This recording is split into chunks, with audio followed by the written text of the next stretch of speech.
السلام علیکم ورحمۃ اللہ وبرکاتہ۔ ناظرین و سامعین، آپ دیکھ رہے ہیں لوائس ٹی وی۔ ناظرین، آج ہم ایک نئے ٹاپک کے ساتھ حاضر ہوئے ہیں۔ وہ ٹاپک ہے شوال کے حوالے سے۔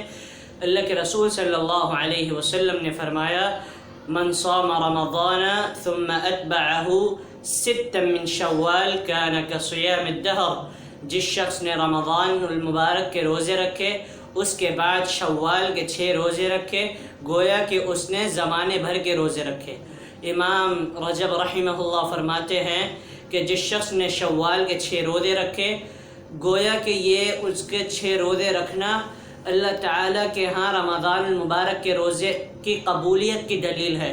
کیونکہ جب بھی اللہ تعالیٰ کسی کے نیک اعمال کو قبول کرتا ہے تو اس کو اور نیک اعمال کی توفیق دے دیتا ہے۔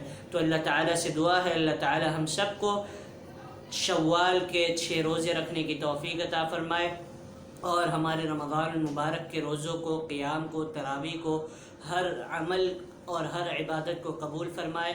اور یاد رہے کہ یہ 6 روزے شوال کے مہینے میں کسی بھی دن رکھے جا سکتے ہیں۔ اللہ تعالیٰ ہم سب کو عمل کرنے کی توفیق عطا فرمائے۔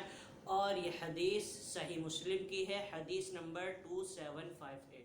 السلام علیکم ورحمۃ اللہ وبرکاتہ۔